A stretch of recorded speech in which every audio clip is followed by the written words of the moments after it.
Et bonjour à tous, c'est Bière Forever. Merci de me rejoindre une nouvelle fois pour un nouveau mode solo non officiel que j'ai créé. Et aujourd'hui, je suis heureux de vous présenter le jeu de Brink, donc, qui est arrivé récemment en Kickstarter. Ce jeu est en anglais, mais bon, il est assez facile quand même à prendre en main, donc sur le thème de l'espace. Et donc il est de base prévu pour 2 à 5 joueurs, je crois. Oui, c'est ça. Mais voilà, il y avait une petite spécificité au niveau du mode 2 joueurs qui introduisait un sac pour un rival neutre finalement et des cartes, 4 cartes de rival. Donc je me suis dit qu'on pouvait utiliser ces composants pour un mode solo finalement parce qu'on avait déjà voilà, les prémices. Et donc ce que je vais vous proposer aujourd'hui, c'est un mode solo compétiteur pour ce jeu Brink. Et on va pouvoir affronter durant cette partie de 1 à 4 rivales. Alors sachant que il faudra être au moins 3 joueurs, donc soit 2 vrais joueurs, un rival, ou alors un vrai joueur, 2 rivaux au minimum, donc une partie à 3 joueurs pour pouvoir y jouer à ce mode. Et donc moi ce que je vous conseille c'est de jouer avec voilà, deux rivaux, c'est pas mal quand on joue en solo en tout cas, pour pouvoir pas avoir ouais, trop de maintenance au niveau du jeu. Donc ce que vous faites pour savoir lesquels rivaux vous allez affronter, vous mélangez vos 4 cartes rivaux donc qui viennent avec le mode officiel, avec le jeu officiel. Vous en prenez 2. Donc imaginons on tombe, alors je sais pas si on va bien voir au niveau des... C'est vrai que toutes les cartes sont holographiques, donc c'est vrai que même pendant la partie, moi aussi des fois j'ai du mal à voir les couleurs. Donc là on a du jaune et du orange. Donc je me souviens plus trop les factions. Orange c'est Magnomi et jaune c'est Ventus. Donc on va jouer contre les deux rivaux en question. Donc on place leur plateau devant nous. Hop, j'ai déjà tout préparé. Et on va tirer au sort pour nous. Donc je vous conseille de tirer au sort, c'est plus sympa. En prenant par exemple les cartes de jeu, par exemple, voilà, peu importe. Vous prenez, ou alors prenez des cubes tout simplement pour tirer au sort, vous, les couleurs qui restent. Donc jaune et orange, j'enlève la jaune et orange. Et donc nous, on aura le choix entre 3 cartes. Donc là, je le fais hors caméra sans regarder. Hop, et nous, eh ben, on va tirer Sorelia. C'est la première fois que je la joue. Elle est assez spéciale à jouer, surtout en solo. Je pense qu'elle est un petit peu plus difficile, mais on va voir, on va essayer. Donc pour cette présentation, puis pour la partie complète qui va suivre, là je vais vous présenter d'abord que les règles et je referai une vidéo après. Donc on va décaler pour que tout rentre. Vous voyez surtout mon plateau, voilà, je pense qu'on est pas mal. Donc voilà, vous avez donc un joueur réel et 2 rivaux. Donc vous prenez votre petite tête de carte de jeu. Ensuite, ce que vous allez faire, c'est que vous allez prendre le sac qui est fourni avec le jeu officiel, donc le sac du rival. Vous allez mettre dedans 2 cubes de chaque couleur, excepté les cubes violets, Sorelia, pour chaque rivaux en jeu. Donc ici, on a 2 rivaux, donc on va mettre 4 cubes verts, 4 cubes orange, 4 cubes jaunes, et enfin 4 cubes bleus. Voilà. Vous laissez le sac pour l'instant de côté. Donc on place les plateaux des rivaux, tout en place, ça c'est bon. Ensuite vous avez, alors là ce qui va arriver avec le mode non officiel que j'ai créé, vous avez un deck donc de 16 cartes et vous avez une petite aide de jeu donc avec un dos un peu différent. Donc l'aide de jeu solo que vous pouvez mettre, du moins en tout cas rival que vous pouvez mettre sur le côté au début pour vos premières parties pour vous souvenir de ce qu'il faut faire. Donc vous mélangez le deck de 16 cartes entièrement, vous le mettez à un endroit, moi je vais le mettre ici pour qu'on le voit. Hop, vous avez cette petite règle de jeu en 4 pages aussi, donc que je vous conseille de garder de côté pendant la partie. Donc une fois que vous avez fait cela, vous allez définir quel est le premier joueur. Donc là vous prenez au hasard, d'une façon ou d'une autre, vous prenez par exemple 3 cubes de chaque couleur, le orange, le jaune et le violet. Hop, vous tirez au sort sans regarder. Allez, le premier joueur, ce sera le violet, donc c'est moi. Donc je prends le premier joueur. Alors vous n'aurez pas besoin de bouclier pour la partie, vous avez le droit de regarder combien de ressources vos rivaux ont durant la partie. Donc ce que je vous conseille, c'est qu'au niveau des petits plateaux de vote, c'est de les mettre finalement comme ceci. Donc vous ne les voyez pas, mais moi je vois exactement la couleur qui est entre en face de chaque, comme ça je vais trier exactement pareil. Donc au début, quand on n'est pas en phase de vote, vous mettez les 4 plateaux comme ça, vous êtes sûr de bien voir combien de ressources tout le monde a. Et donc le premier joueur, c'est moi qui vais démarrer la partie. Et donc au niveau des tours du rival, qu'est-ce que vous allez faire quand ce sera au rival de jouer? Vous allez piocher la première carte, je vais vous la montrer. Et donc sur cette carte solo, qu'est-ce que vous avez sur chaque carte? Vous avez le vaisseau prioritaire que le rival va vouloir utiliser. Donc ça peut être classe 1, classe 2 ou classe 3. Ici, c'est le vaisseau de classe 3. Donc imaginons c'est au rival orange de jouer. Est-ce que le vaisseau de classe 3 est disponible? Oui, alors il va utiliser ce vaisseau. Si jamais le classe 3 n'est plus disponible, il va remonter de 1, 2, 3 et de nouveau à 1. Donc ici, il va prendre le classe 1, si jamais le 3 n'est plus disponible. Ici, notre classe 3 est disponible. Donc on va regarder ensuite sur quel hexagone la priorité va se faire. Donc quel est l'hexagone prioritaire sur la map? Ici, c'est l'hexagone orange. On regarde combien il y a d'hexagones orange sur la map. S'il y en a plusieurs, alors on utilise la boussole qui est en haut à droite de la carte. On vérifie si elle pointe plus au nord ou plus au sud d'abord. Donc si c'est plus au nord, plus au sud, donc ici c'est plus au sud, on va prendre le plus au sud. Et en cas d'égalité, c'est possible que des fois les hexagones soient sur la même latitude, ouais c'est ça. Et bien alors là, vous regardez de quel côté, de quelle longitude la boussole est, donc est ou ouest. Ici, c'est à l'est, donc on aurait pris celui le plus à droite. Voilà comment faire les égalités. Ensuite, en fonction du type de vaisseau, vous allez faire dans tous les cas une action soit explorer, soit stationner. Donc vous avez les deux rappels ici sur le fascicule. Alors je ne sais pas si on voit bien. Donc stationner, vous voyez le vaisseau est quasiment à l'arrêt entre deux planètes. Et explorer, il est un peu en hyper vitesse. Voilà, donc on va faire la différence au niveau des symboles. Donc si jamais ici par exemple c'est stationner, donc la luminosité n'est pas terrible, j'ai refait les cartes, j'ai rajouté plus de lumière, donc normalement sur votre version elles seront un peu plus claires vos cartes. Donc là pour stationner, ça veut dire qu'il va essayer de placer son vaisseau, donc classe 1, 2 ou 3, seulement sur des zones explorées, en partant de la tuile prioritaire. On a dit que c'était la orange ici, donc est-ce qu'il a plusieurs choix pour placer son vaisseau ici pour être seulement en exploration? Non, il n'y a qu'un seul choix, c'est ici. Imaginons qu'on a d'autres tuiles autour, je ne sais pas, hop, hop. On a celle-ci comme ça. On va prendre une autre couleur, voilà, hop, on est comme ça. Donc la orange est prioritaire puisque c'est la plus au sud, donc c'est celle-ci en premier. Au niveau des explorations, on a soit ici, ici, ici ou ici de valide. Donc qu'est-ce qu'on fait? On regarde de nouveau la couleur prioritaire.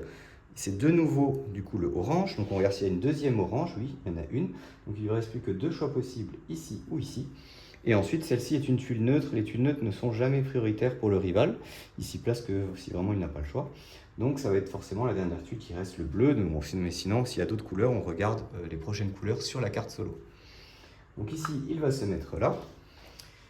Qu'est-ce qu'il fait en premier? Il va collecter toutes les ressources. Donc, si c'est des influences, il va les mettre donc directement dans sa réserve. Donc j'ai oublié au début de partie, n'oubliez pas de mettre les influences de départ. Donc moi je suis violet, je démarre avec un Sorelia. Le orange démarre avec 2 cubes orange. Et le jaune démarre avec 2 jaunes. Ok, donc ça je rectifie tout de suite. Voilà.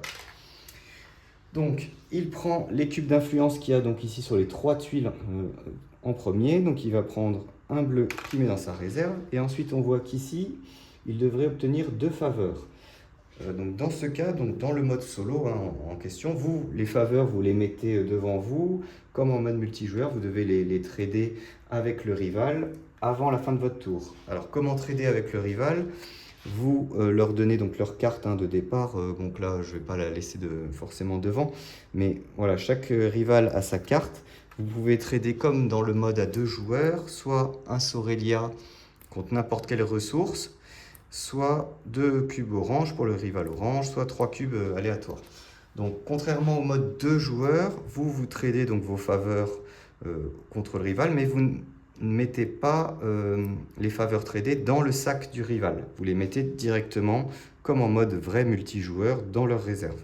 Donc si je trade 2 cubes orange, je vais mettre les 2 cubes orange directement dans la réserve du rival. Et par contre, je ne trade pas des cubes du rival, mais je prends des cubes de la réserve, moi. Donc là, c'est comme dans le mode de 2 joueurs, finalement.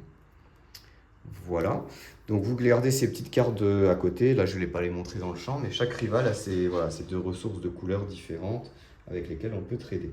Le rival, lui, ne va jamais trader avec nous. Donc, voilà. Du coup, lui, comme il ne trade pas, les faveurs qu'il va gagner, ici c'est un cube orange, un cube vert, il va les prendre, il va les placer dans le sac directement et vous allez piocher pour le rival la moitié des faveurs gagnées. Donc imaginons qu'il a gagné, donc ici c'est 2 faveurs, donc il va en récupérer une du sac. S'il en avait pris 4, il va en récupérer 2. Donc c'est toujours un nombre pair, donc on peut toujours diviser par 2. Ce qui va gagner. Donc là, il tire une ressource aléatoire, c'est une verte, il la met dans sa réserve. Voilà au niveau de la collecte des ressources. Ensuite, ce que vous allez faire... Alors ce que je n'ai pas précisé, oui, au niveau de la carte, la couleur violette, ça sera pour les tuiles soit de l'Utopian Alliance, qui est un petit peu couleur framboise, et la tuile violette si jamais vous l'avez au niveau de la faction, d'objectif de faction. Donc je préfère mettre du violet pour que ça se distingue bien de la couleur orange, parce que sur la carte, même en vrai, hein, c'est assez difficile de distinguer les deux, je trouve. Donc voilà, j'ai mis du violet. Ensuite, au niveau du deuxième tour, ce que vous allez faire, après avoir collecté les ressources, vous allez, en troisième étape, compléter les objectifs de faction. C'est une étape optionnelle. Vous regardez si le rival, après avoir collecté ses ressources, a suffisamment de ressources et de pouvoir pour pouvoir collecter une des cartes objectifs qui est encore présente. Donc il va utiliser en priorité son pouvoir sur les différentes tuiles, puis ensuite les cubes de couleur et enfin les Sorelia si jamais il doit compléter. Donc vous regardez tout ça, s'il peut acquérir un objectif, il le prend. Imaginons, bon là le rival il n'a pas assez, mais imaginons il avait assez avec le orange. Il prend l'objectif orange qui place près de lui. Il va gagner, alors là c'est spécifique au rival, lui seul va gagner 9 points de prestige immédiatement. Donc on place sur le début bien sûr les différentes couleurs. Alors, je me suis trompé, l'orange c'est celui-là, ouais, c'est ça. Donc il va gagner là orange directement 9 points. Hop. Et vous allez ensuite placer le vaisseau ou les différents objets qu'il y a à placer en fonction de l'objectif qui a été pris, suivant la carte solo en cours. Voilà, donc vous la placez, le rival place exactement pareil qu'un vaisseau finalement. Et lui, donc, il va être aussi impacté par les malus et les bonus des cartes, mais il ne va pas utiliser les effets pendant la partie. C'est pour ça qu'il va scorer directement 9 points de prestige. C'est un peu une sorte de compensation au niveau de la stratégie. Il est un peu moins stratégique que nous au niveau des votes, vous verrez. Donc ça lui permet, en ayant un objectif, de scorer directement et d'équilibrer les scores. Donc il prend la carte, ok, c'est fait. Ensuite, vous placez donc le vaisseau, je ne sais pas, on va dire que ça tombait le orange, hop, ça va tomber ici. Donc là, il y aura -1 power, je crois, sur la tuile en question. Ok. Ensuite, il va utiliser les différentes actions des hexagones. Donc, imaginons, donc là, il n'y a pas d'action sur les deux là, mais imaginons que, je ne sais pas, son vaisseau est par exemple ici. Qu'est-ce qu'il va faire? On regarde la carte solo, quelle action il va commencer à faire avec la boussole. Donc, par rapport au vaisseau, qui est son centre par rapport au vaisseau, donc en bas à droite, je vais dire en bas à droite parce que sinon avec les sud-ouest je vais me perdre. En bas à droite, donc c'est ici la tuile bleue. Donc la première action, c'est une carte action. Alors ce que j'ai pas précisé en début de partie au niveau de la mise en place, on reçoit nous 2 cartes action. Je vais placer comme ça. Les rivaux reçoivent également 2 cartes action, chacun sans les regarder. Vous pouvez regarder les siennes, les vôtres, bien évidemment. Hop. Par contre, eux, ils ne reçoivent pas de carte rider, seul vous en recevez une. Ils ne vont pas les utiliser comme nous dans la partie, vous verrez. Donc ils ont leurs 2 cartes actions. Donc à chaque fois qu'ils ont une action, piocher une carte action, eux ils n'en piochent qu'une.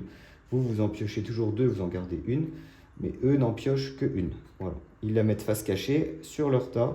On révélera ces cartes actions qu'à la fin de la partie pour scorer du prestige normalement. Voilà, ensuite deuxième action, on fait dans le sens horaire pour la suivante. Donc ici c'est une action d'upgrade, donc de mise à niveau de leur vaisseau, donc d'amélioration. Alors là vous regardez de nouveau la carte solo, donc déjà voir s'il a assez pour faire une des deux améliorations. Donc ici par exemple il lui faut du verre, imaginons qu'il avait 2 verres par exemple. Donc là, il pourrait faire soit l'amélioration de gauche, le cargo, soit l'amélioration de droite, pardon, qui est, je ne sais plus comment ça s'appelle, mais qui donne un pouvoir supplémentaire. Donc on regarde la boussole, est-ce qu'elle pointe vers la gauche ou la droite, que ce soit nord ou sud, on s'en fiche. Donc ici, c'est la droite, donc il va prendre la direction de droite. Si jamais il n'a pas le choix, il prend l'autre direction. Et si jamais il ne peut pas faire d'upgrade, il ne se passe strictement rien. Donc il dépense ses cubes, en priorité les cubes de couleur, puis Sorelia, comme toutes les autres priorités. Et il va placer donc, comme dans la partie normale, l'amélioration sur le vaisseau de classe correspondante. Ici, c'est le classe 1. Voilà. Donc ça, c'est vraiment comme le multijoueur. Comme vous savez, j'aime bien calquer au maximum mes règles solo sur des règles multijoueurs pour ne pas avoir trop de règles en plus à apprendre. Donc ça c'est la deuxième, et la troisième c'est les ambassadeurs. Donc au début de partie, comme d'habitude, vous allez mettre votre marché des ambassadeurs, ici, hop. Et alors au niveau des ambassadeurs, il va suivre les différentes priorités. Donc en premier, il va essayer de prendre une carte Sorelia, donc une carte violette, s'il le peut, en dépensant pareil le plus de pouvoir possible, donc de l'Utopian Alliance, et ensuite des cubes Sorelia. Donc s'il ne peut pas, il va essayer de prendre une couleur de carte qu'il n'a pas encore, donc pour faire une famille de cartes qui rapporte le plus de points possible à la fin de la partie. Donc voilà, une couleur qu'il n'a pas déjà. Si ce n'est pas possible, ensuite il va regarder la priorité de couleur de la carte solo actuelle, si jamais il y a plusieurs choix. La priorité de couleur, donc vous suivez les couleurs qui sont en bas. Et ensuite, s'il y a encore une égalité, vous prenez la plus au nord ou la plus au sud du marché en fonction de la boussole, une nouvelle fois, est-ce qu'elle pointe au nord ou au sud. Donc vous prenez la carte, si jamais il a assez. S'il n'a pas assez pour prendre une carte, alors il gagne le bonus qui est indiqué au-dessus de la carte. Donc si c'est un cube Sorelia, donc c'est une faveur. Donc là, ce que vous faites, alors exceptionnellement, vous savez que je ne l'ai pas mentionné, là, c'est un cube violet, c'est une faveur. Donc, vous prenez le Sorelia, vous le mettez dans le sac et, c'est vrai que je n'ai pas mentionné, vous piochez un autre cube au hasard. Donc, ça peut être, voilà, même si c'est 1 pour 1, ça peut être un autre cube. C'est vrai que je n'ai pas mis dans la règle, je crois que j'ai la Musca encore où j'avais une carte violette qui prenait, mais voilà. Donc, vous faites ça, sinon, vous prenez le cube directement en influence que vous mettez dans sa réserve, comme les règles multi. Voilà, donc s'il gagne par exemple on va dire que c'était la faction prioritaire et il peut la dépenser, la bleue, il va placer la bleue près de chez lui et pendant toute la partie, il va bénéficier du bonus. Normalement, pour la plupart des cartes, j'avais regardé, ça peut être utilisé pour le rival aussi. Donc celui-ci, c'est pendant qu'il prend une carte action, il prend 3 cartes et en vire 2 à la place. Donc là, du coup, ça change rien. Lui, il pioche de toute façon qu'une seule carte, donc vous ne lui prenez qu'une carte. Mais bon, la plupart des autres ambassadeurs vont lui donner des pouvoirs. Celui-ci, effectivement, pour le rival, ça ne change rien. Mais c'est assez rare. Voilà, donc eux, ils vont bénéficier des pouvoirs des ambassadeurs comme vous. Donc vérifiez bien pendant toute la partie si vous n'oubliez pas d'utiliser le pouvoir. Ce serait que là, vous avez les 3 joueurs finalement à gérer. Ok, donc ça c'était pour l'action ambassadeur. Imaginons maintenant qu'on a une action rider. Donc ce qu'il va faire, il va prendre la première carte rider, il la place directement. Et pour le cube, il va choisir le cube de sa carte solo actuelle. Donc sauf Sorelia. Donc ici, la priorité c'est orange. Donc il place directement de la réserve un cube orange sur la carte rider. Et donc lui, vous et lui allez aussi finalement bénéficier des impacts de cette carte. Il ne va pas utiliser les habilités. Si il va pouvoir les utiliser. Par exemple, un cube remplace un autre, ça il va pouvoir l'utiliser. Finalement, lui pendant le vote, ça ne servira à rien. Mais on va dire, voilà, en fonction de certains pouvoirs, il va essayer de les utiliser si c'est possible, et sinon il va juste être impacté par la carte.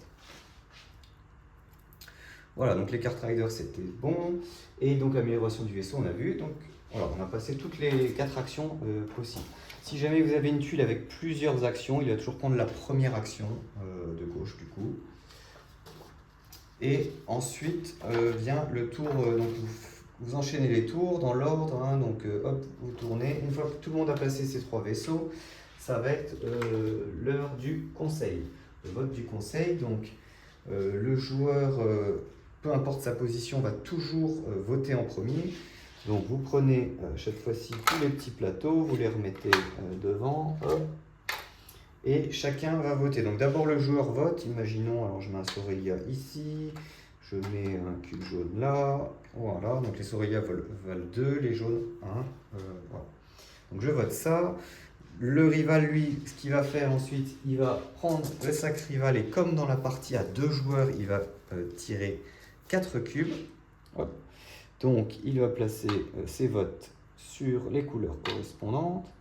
Imaginons, donc là c'est au rival d'après, le rival va lui aussi prendre 4 cubes, on va voir si, ce que je vais vous montrer à se présenter, il prend 4 cubes, non.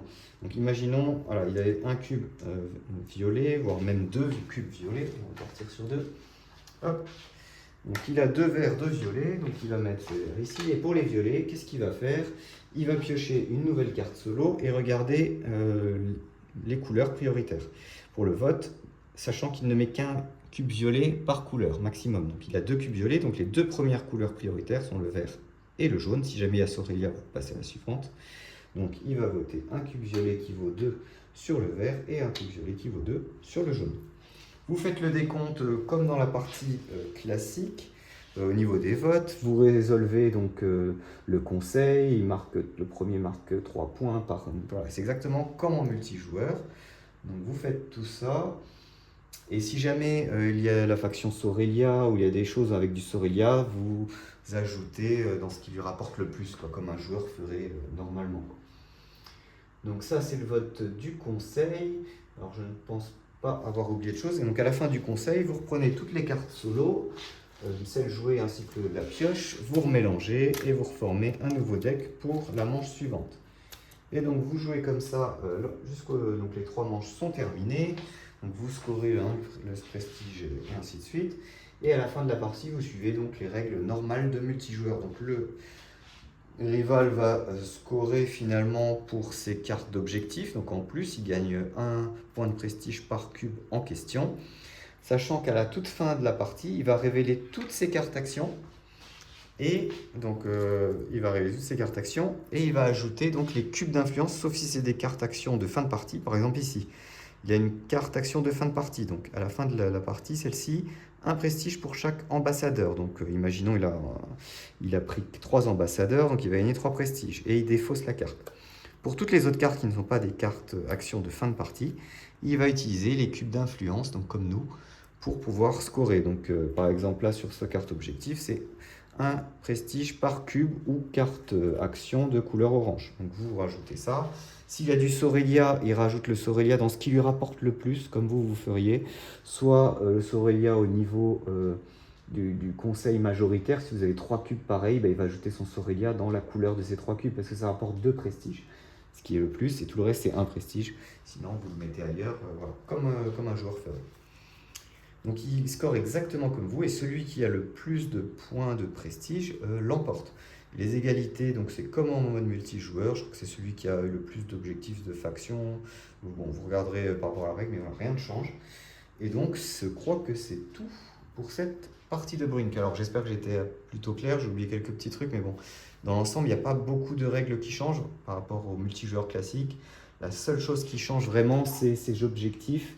Voilà, le rival, n'oubliez pas, il va scorer le nombre finalement nécessaire pour faire l'objectif. Donc 9 pour les 4 objectifs de base, et il va scorer 7 s'il prend l'objectif Sorelia. Voilà, et donc voilà, c'est petit changement, il n'a pas de carte rider au début. Voilà, les cartes actions, il les joue qu'à la fin de la partie finalement. Et lui, il prend toujours une carte action. Il ne va jamais prendre le dos de la carte action ou le dos de la carte rider, par exemple. Il y a juste pour les ambassadeurs que s'il ne peut pas prendre d'ambassadeur, il va prendre le cube qui est écrit. Voilà, donc je pense que c'est tout. Donc je vous donne rendez-vous dans ma vidéo suivante pour une partie complète. Donc on va essayer d'affronter les deux rivaux et de l'emporter. Alors oui, j'ai oublié, effectivement, vous regarderez dans les règles, hein, les factions, si jamais il y a des cubes comme ça, il n'utilise jamais les compétences des objectifs. Donc il discarde tous ces cubes de négatifs. Si jamais il en a, quand il pose son vaisseau sur du UA par exemple, il pose son vaisseau, il prend un des cubes, hop, et il s'en débarrasse. Voilà, il n'utilise vraiment pas les pouvoirs des factions. Voilà, donc je pense qu'on est bon et vous verrez pendant la partie complète, voilà, que je vous expliquerai un petit peu tout ce que je fais. Ce sera peut-être un petit peu plus clair. Voilà, donc bonne partie à vous et n'hésitez pas à me faire un retour après avoir testé ce mode solo. À bientôt, merci.